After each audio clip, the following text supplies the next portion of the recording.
किनभने सरकारी कर्मचारीले राजनीति गर्ने होइन। यही वैशाख 14 गते काठमाडौँमा एउटा कार्यक्रममा सम्माननीय प्रधानमन्त्रीज्यूले एउटा वाक्यांश एउटा स्टेटमेन्ट प्रयोग गर्नुभयो कि नयाँ दलबाट आएका केहीलाई ठिक पार्नु थियो, एक झापो लगाए, ठिक गरेर हिरासतमा पुर्याए। उहाँप्रति आभार छ कि स्वीकार्नुभयो। राजनीतिक प्रतिशोध नै रहेछ, राजनीतिक प्रतिशोधले नै त्यो सबै व्यवहार गर्नुभएको छ भन्ने कुरा उहाँले स्वीकार्नुभयो। र आग्रह गर्न चाहन्छु आइन्दा कुनै मन्त्री र महामन्त्री यो विषयमा वाद विवाद गर्न विचार गर्न नआउनुहोला, किनकि प्रधानमन्त्रीले स्वीकारिसक्नुभयो। तेस्रो कुरा, सुशासनको हवाला दिने सरकारलाई 10 महिनासम्म सम्पत्ति विवरण किन नबुझाउनु भएको? गरिबका छोराछोरी पढ्न पाएका छैनन् सम्माननीय सभामुख महोदय। धनीका छोराछोरीका स्कुलहरू बन्द भएको छैनन्। आज ठुल्ठुला महँगा पटक पटक चाहिँ सरकारी स्कुल बन्द गर्ने जुन यो परम्पराले गर्दा आज गरिबका छोराछोरी पढ्न पाएका छैनन्। धनीका छोराछोरीहरू महँगो स्कुलमा आरामसँग अहिले पनि पढिरहेका छन्। 28 सालमा आएको शिक्षा ऐन पटक पटक व्यवस्था फेरिए, पटक पटक सरकार फेरियो, तर जब एउटा शिक्षा ऐन ल्याउन नसक्ने यो सरकारले यो देश चलाउँछ भन्नु पनि यो अब हामीले दिवा सपना जस्तो भएको छ। जसरी पार्टीका शिक्षकहरू, पार्टीका विद्यार्थीहरू, पार्टीका तपाईँको कर्मचारीहरू, पार्टीका स्वास्थ्य कर्मीहरू, यो सबै भातृ सङ्गठनहरू यो खारेजै गर्न पर्छ। एउटै धरती, एउटै आकाश, एउटै देशमा यो कस्तो त्रास, एउटै देशमा दुई किसिमको ज्ञान, कसैलाई उन्नति कसैलाई अवसान, आँखाभरि सपना तर छैन बाटो, मनमा छ आशा तर छैन सहारा, किन यो अन्याय, किन यो विभेद? सम्माननीय सभामुख महोदय, आज सरकारी विद्यालय पढ्ने भनेको गरिबका छोराछोरीले हो। आज गरिबका छोराछोरी फेरि पनि शिक्षाबाट वञ्चित भएका छन्। चाहे युद्धको नाममा होस्, चाहे विद्यार्थी सङ्गठनको नाममा होस्, चाहे शिक्षक सङ्गठनका नाममा होस्, पटक पटक चाहिँ सरकारी स्कुल बन्द गर्ने जुन यो परम्पराले गर्दा आज गरिबका छोराछोरी पढ्न पाएका छैनन्। धनीका छोराछोरीहरू महँगो स्कुलमा आरामसँग अहिले पनि पढिरहेका छन्।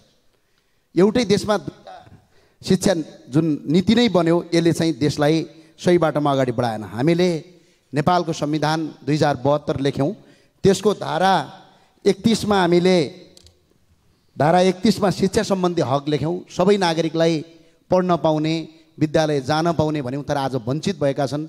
सरकारले 28 सालमा आएको शिक्षा ऐन पटक पटक व्यवस्था फेरिए, पटक पटक सरकार फेरियो, तर जब एउटा शिक्षा ऐन ल्याउन नसक्ने यो सरकारले यो देश चलाउँछ भन्नु पनि यो अब हामीले दिवा सपना जस्तो भएको छ।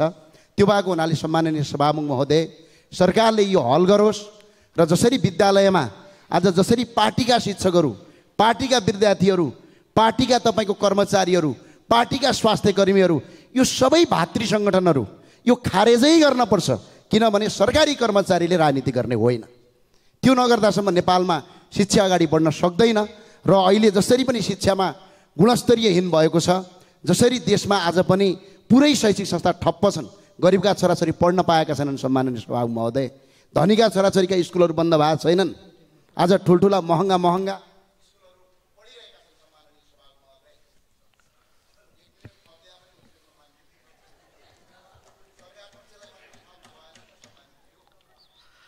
समय निर्धारण गरिएको सिद्धिएको छ। बसु मान्यज्यू, कुरा आइसकेकै छ। राष्ट्रिय गौरवको परियोजनाको रूपमा काठमाडौँ निजगढ फास्ट्याग बनिरहेको छ, चलिरहेकै छ, काम अगाडि बढेको छ।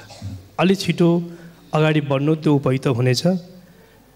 72 किलोमिटर यो लामो यो फास्ट्याग, यसको चाहिँ फास्ट्यागको झन्डै 53 किलोमिटर चाहिँ मकवानपुर खण्डमा पर्छ। एउटा मात्रै पहुँच मार्ग, पहुँच बिन्दु त्यहाँ प्राप्त भएको छ।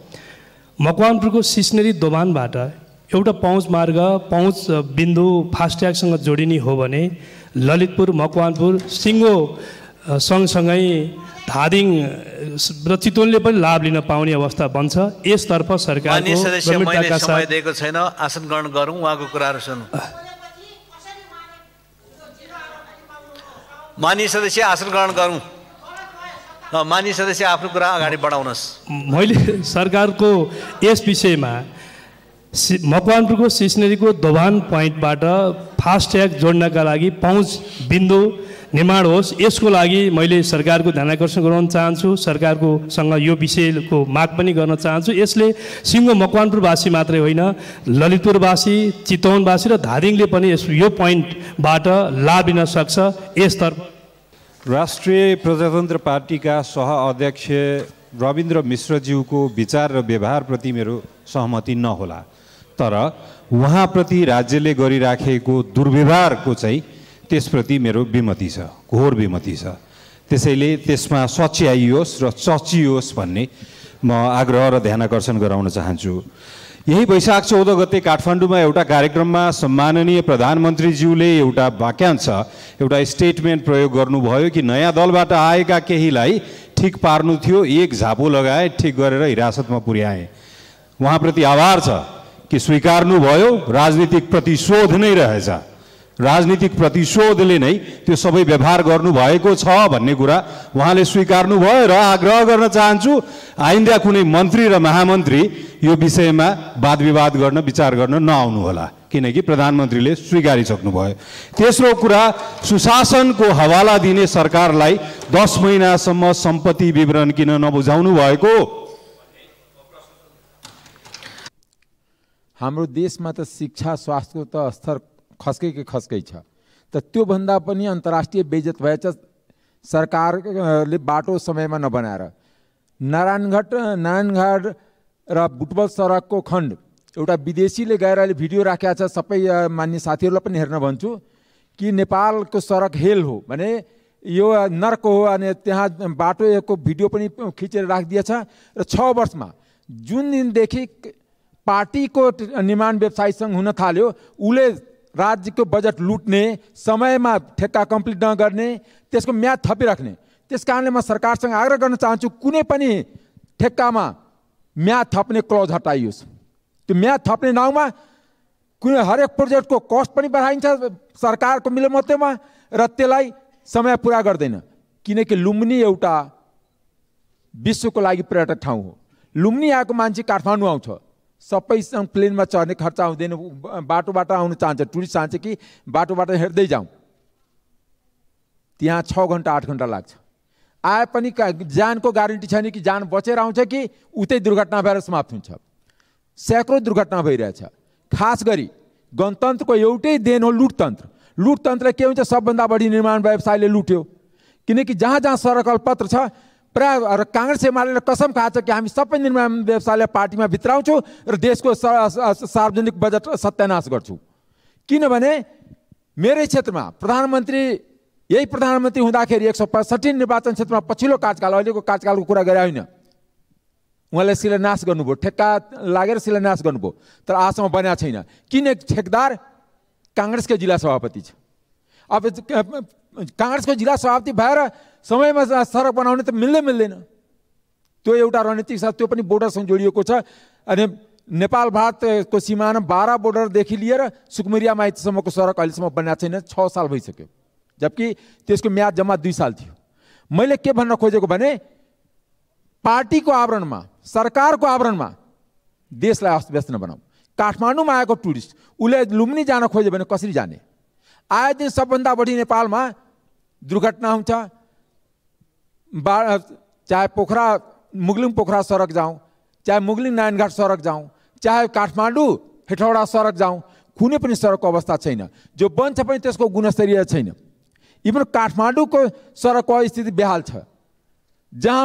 जब जेठ सुरु हुन्छ काठमाडौँको सडकहरूमा काम सुरु हुन्छ।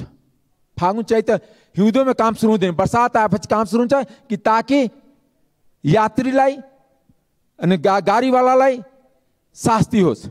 त्यस कारण म सरकारसँग माग गर्न चाहन्छु, सरकारले सदनलाई जानकारी गराउँ कि कति ठेक्का कति वर्ष भइसक्यो छ, के कारणले, कुन प्रधानमन्त्री मन्त्रीको मिलोमतले त्यो म्याद थप भइराखेको हुन्छ। त्यसमा मात्र कर्मचारी र अख्तियार पनि कहिले पनि त्यसलाई हेर्दैन। दोस्रो कुरा, मधेस सरकारमा यो सार्वजनिक महत्त्वको विषय हो। मधेस सरकारको योजना बेचिएको छ। जो उपभोक्ताको नाउँमा, जसको जुन गाउँमा सरकार छैन त्यो गाउँमा उसको योजना दिन्छ। र भर्खर म जनकपुर गएको थिएँ, होटलमा योजना बिक्री भएर त्यहाँको मन्त्रीजीहरू पैसा लिएर योजना बाँडिराख्नु भएको छ। पैसा नदिकन अब सर्लाहीमा उपभोक्ता बनाउनु छ, रौतहटको मान्छेलाई दिएको छ, किन पैसा तिरेर किने हुन्छ। रौतहटमा बनाउनु छ, सर्लाहीको मान्छेलाई दिएको छ। त्यस कारणले म अख्तियार खाली कर्मचारीलाई तर्साउने थलो नहोस्, अख्तियार जहाँ पनि नीतिगत भ्रष्टाचार छ, पैसा लिएर कमिसन लिएर मध्य प्रदेशमा जुन योजना बाँड्ने काम भइरहेको छ त्यो नीतिगत भ्रष्टाचार हो। अख्तियारको ध्यान जाओस्। अख्तियार न त भोलि अख्तियार नेपालमा सबभन्दा विवादित संस्थान बन्छ, किनकि जहाँ पनि कर्मचारीलाई मात्र नाम्ने, राजनीतिक नेतृत्वलाई लुट गर्ने। जस्तै अस्ति पनि भर्खर स्वास्थ्यमा खरिदको मुद्दा चलेको छ, त्यहाँको मन्त्री मुख्यमन्त्री चाहिँ एकदम निर्दोष, उहाँहरू त पैसै नखाइकन पदमा बसिराख्नु भएको छ। धन्यवाद।